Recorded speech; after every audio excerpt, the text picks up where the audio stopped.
یہ میری خوش قسمتی کہ میں حضور کا امت ہوں، ساری زندگی اس کا شکریہ ادا کرتا رہوں تو حق شکر ادا۔ ہم حضور کے امتی، نبی انتظار کرتے رہے، نبی منتظر رہے۔ حضرت خلیل اللہ کی بارگاہ میں پکار رہے ہیں، ربنا وابعث فیہم رسولا، مالک رسول بھیج دے۔ وہ کہتا ہے لیسا بفظ ولا بغلظ، وہ ترشرو نہیں ہوگا، سخت مزاج نہیں ہوگا، ماتھے پہ شکنے لانے والا نہیں ہوگا، وہ پیار بانٹنے والا ہوگا۔ بس وہ آیا چاہ رہا ہے۔ حضرت عیسیٰ نے تو نام بھی بتا دیا نا، مبشرا برسول یاتی من بعد اسمہ احمد۔ لوگوں میں جا رہا ہوں، چلو نام بھی بتا دیتا ہوں، میرے بعد جو آنے والا اس کا نام احمد ہوگا۔ نبی انتظار کرتے رہے، 12 نبیوں نے انتظار کیا حضور کی امت میں ہونے کے لیے، تمنا کی۔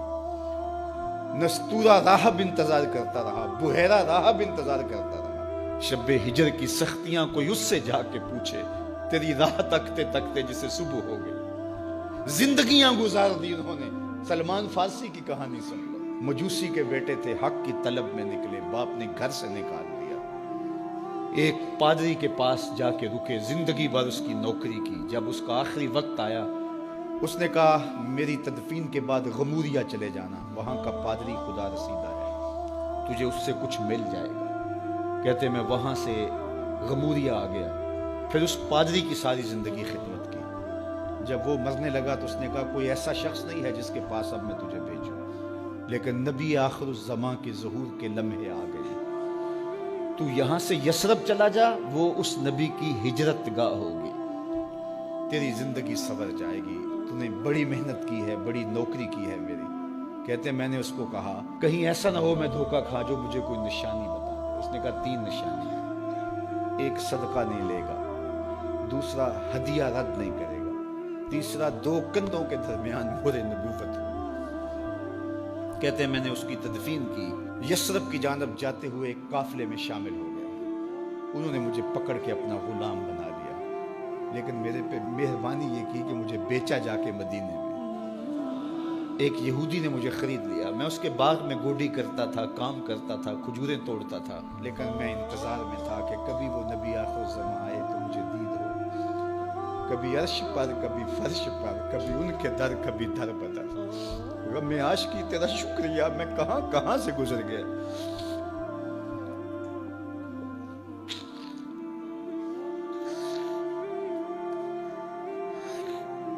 کہتے ہیں ایک دن میں اپنے باغ میں کھجوریں توڑ رہا تھا کہ ہواؤں میں مستی پیدا ہو گئی، اور ہر سمت سے طلع البدر علینا کی صدائیں گونجنے لگی۔ میں سمجھ گیا کہ وہ لمحے آ گئے، میں نے چھلانگ لگا دی اور دوڑ پڑا۔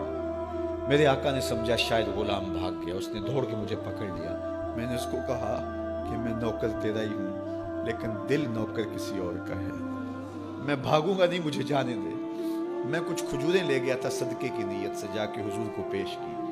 آقا کریم نے فرمایا ہم نبی صدقہ نہیں لیتے۔ کہتے ہیں نشانی ایک پوری ہو گئی۔ کہتے ہیں کہ میں کچھ دنوں کے بعد اور کھجوریں لے گیا، اور میری نیت ہدیہ کی تھی، میں نے پیش کی، حضور نے قبول فرما لی۔ لیکن میں بھی کہتا تھا تیسری نشانی بھی پوری ہو لے تو پھر مانوں گا، اور وہ کیا تھی؟ 2 کندھوں کے درمیان مہر نبوت۔ کہتے ہیں ایک دن حضور میرے باغ میں آئے، اور آقا کریم نے اپنے مبارک کندھے پہ چادر رکھی ہوئی تھی، اور چادر کی اوٹ میں مہر نبوت چھپی ہوئی تھی، اور میں پیچھے ہو کے دیکھتا تھا، اور میری آرزو یہ تھی کہ کوئی تیز جھونکا ہوا کا آئے اور چادر ہٹ جائے اور میں مہر نبوت کی زیارت کر لوں۔ حضور میرے ارادہ قلب سے آگاہ ہوئے، فَأَلْقَى إِلَيَّ رِدَاءَهُ، حضور نے چادر اتار کے میری جانب پھینکی، اور پھر ایسے رخ کر کے فرمایا انظر الی ما امرت بہ، اس پادری نے جو بتایا تھا دیکھ لے آ کے۔ تو کہا میں نے دیکھا کہ حضور کے کندھوں کے درمیان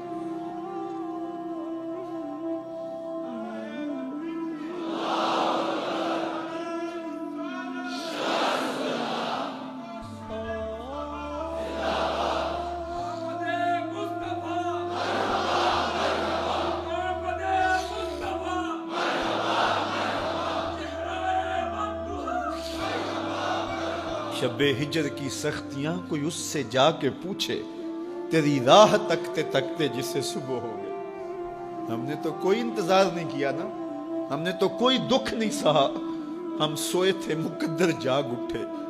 ہمارے والد مسجد سے مولوی صاحب کو بلا لائے. انہوں نے کان میں آ کے کہا مبارک ہو تو حضور کا نوکر بن کے آ رہا. میرے والد گرامی ایک شعر جھوم کے پڑھا کرتے تھے, محمد جانے جانا ہے پیغمبر ہو تو ایسا ہو, رسولوں کی بشارت سے مبشر ہو تو ایسا ہو, امر توقیر کا سب کو موکر ہو تو ایسا ہو, کیا ہم کو غلام ان کا مقدر ہو تو ایسا ہو.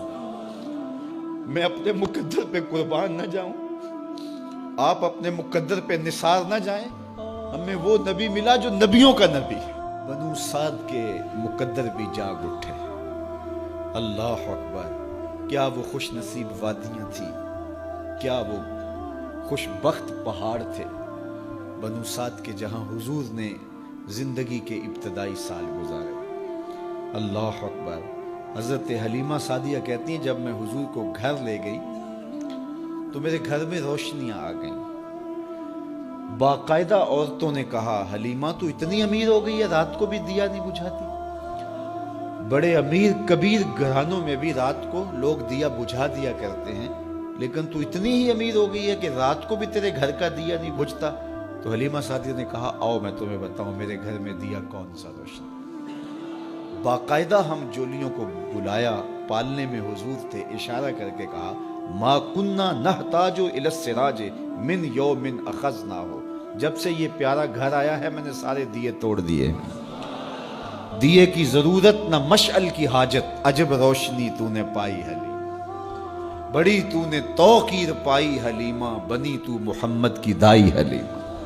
کہا ما کننا نحتاج الی السراج من یوم اخذناہ, جب سے یہ پیارا گھر میں آیا ہے میں نے سارے دیے توڑ دیے. جہاں روشنی چاہیے ہوتی ہے حضور کو اٹھا کے اس کمرے میں لے جاتے ہیں, وہاں انوار پھیل جاتے ہیں, روشنیاں پھیل جاتی ہیں. کیسے اجالے پھیلے, کیسی روشنیاں پھیلیں. حلیمہ دا چھپر کھجوری دے تھلے, حوراں وچھالے نوری مسلے, فرش تو عرش تک پہ گئی دہائی, حلیمہ نے لٹ لئی خدا دی خدائی. اللہ اکبر. وہ سارا دن تو صحراؤں میں گھوم لیتی تھی, اسے جب بھوک لگتی تھی لبوں کو چوم لیتی تھی. بخت جاگے حلیمہ سعدیہ کے حضور ان کے گھر آئے. اللہ اکبر. جدھر سے گزرتے گئے نور پھیلتا گیا, انوار پھیلتے گئے.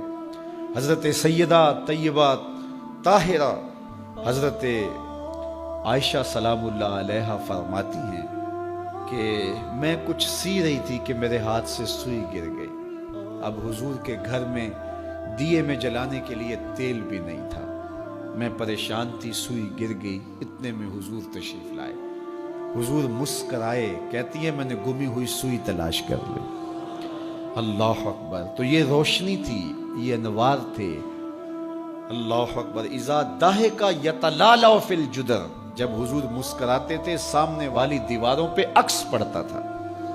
اللہ اکبر. جب مسکراتے تھے نور پھیل جاتا تھا. اذا تکلم رؤیا کالنور یخرج من بین ثنایاہ, حضور کے سامنے والے دانتوں میں ہلکا سا فاصلہ تھا, اور جب آقا کریم گفتگو کرتے تھے وہاں سے نور کی کرنیں چھن چھن کے نکلتی تھیں, انوار پھیل جاتے تھے. ایسا نوری ماحول, ایسا نورانی چہرہ. حضرت ابو ہریرہ بولے کل قمر لیلۃ البدر لم ارى قبلہ ولا بعدہ مثلہ. کیا پوچھتے ہو, 14ویں رات کا چمکتا ہوا چاند تھے میرے حضور. پھر کہا نہیں نہیں نہیں, حضور جیسا نہ پہلے دیکھا نہ بعد میں دیکھا. حضرت حسان بن ثابت پاس کھڑے تھے. کہا دیکھتے کیسے, کسی ماں نے جنم دیا ہوتا تو دیکھتے. خدا نے وہ سچائی پن چھڑیا جدے وچ محمد نو ٹالیا سی. حسینہ جمیلہ دا منہ موڑ دیتا, محمد بنا کے قلم توڑ دیتا. مثل او در عالم امکان متصور نیست. حضرت شیخ مجدد کہتے ہیں حضور کی مثل بزم عالم میں ممکن ہی نہیں ہے, ہو ہی نہیں سکتا. اور اقبال کا لہجہ بھی دیکھیے, رخ مصطفیٰ ہے وہ آئینہ کہ اب اس سا دوسرا آئینہ, نہ کسی کی بزم خیال میں نہ دکان آئینہ ساز میں. تو وہ پیکر تراشا, وہ پیکر تراشا, مکھ چند بدرشا شانی ہے, متھے چمک دی لاٹ نورانی ہے, کالی زلف تیک مستانی ہے, مخمور رکھی ہن مد بھری. کیسا جمال دیا, کیسا حسن دیا. اچھا بریلی کے امام سے بھی پوچھ لیجئے. اللہ اکبر. بل بل نے گل ان کو کہا, کمری نے سروے جاں فضا. بلبل کی منتہائے پرواز تو یہی ہے نا، کسی کو پھول کہہ دے. بلبل نے گل ان کو کہا، کمری نے سروے جاں فضا، حیرت نے جھنجھلا کر کہا یہ بھی نہیں وہ بھی نہیں. خورشید تھا کس زور پر، کیا بھر کے چمکا تھا قمر، بے پردہ جب وہ رخ ہوا یہ بھی نہیں وہ بھی نہیں. وہ حسن دیا وہ جمال دیا اللہ نے اپنا.